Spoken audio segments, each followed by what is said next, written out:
চলো স্যার, এর আগে আমরা সিস্টেম সম্পর্কে আলোচনা করে ফেলছি। এখন পরিপার্শ্ব জিনিসটা কি? পরিপার্শ্ব জিনিসটা এক লাইনে বলে ফেলা যায়।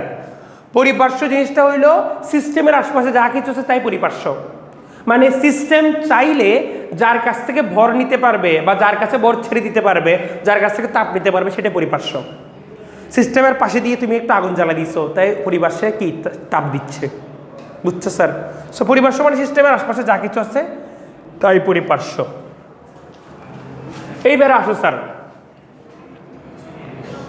আসো স্যার, তাপ গতীয় চলরাশি।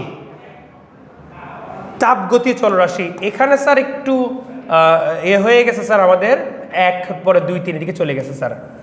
সো আমরা স্যার এই 3টা চলরাশি জানি স্যার। চলরাশি কি আগে একটু দেখি। তাপগতি চলরাশি জিনিসটা কি?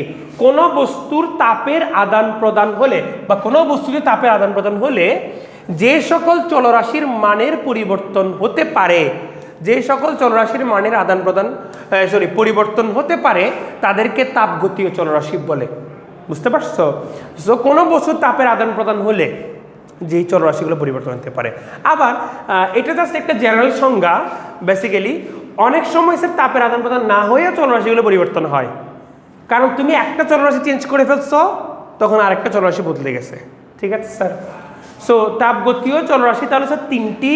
একটা হচ্ছে তাপমাত্রা, পরীক্ষা সোজা গিয়ে ডানে সিপিআর এর ক্লাসরুমে।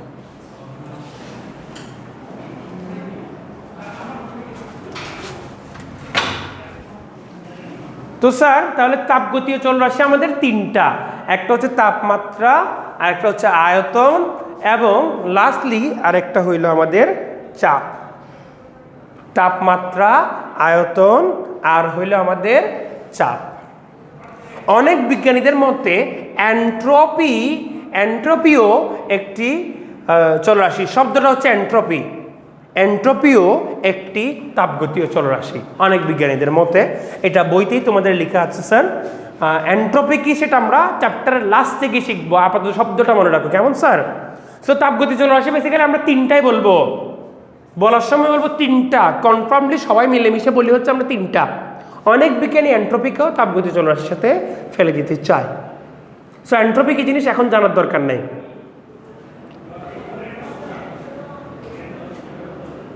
ভালো মতো করে তাপগতীয় চলরাশির এই জিনিসগুলো একটু ভালো মতো দেখো স্যার।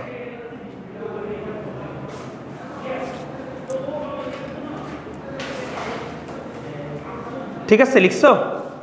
Okay sir. তাপগতীয় চলরাশি তাহলে তোমরা এই 3টা যদি করে ফেলতে পারো তাহলে মোটামুটি তোমরা এগুলোর একটু আইডিয়া নিয়ে রাখো স্যার। আমরা নেক্সট ক্লাসে গিয়ে তাপগতিবিদ্যার প্রথম সূত্রের ধারণাটা আগে একটু পড়বো। প্রথম সূত্র আসলে ধারণাটা প্রদান করছেন আমাদের ঝুল, বিজ্ঞানী ঝুল প্রথম সূত্রের ধারণা প্রদান করছেন।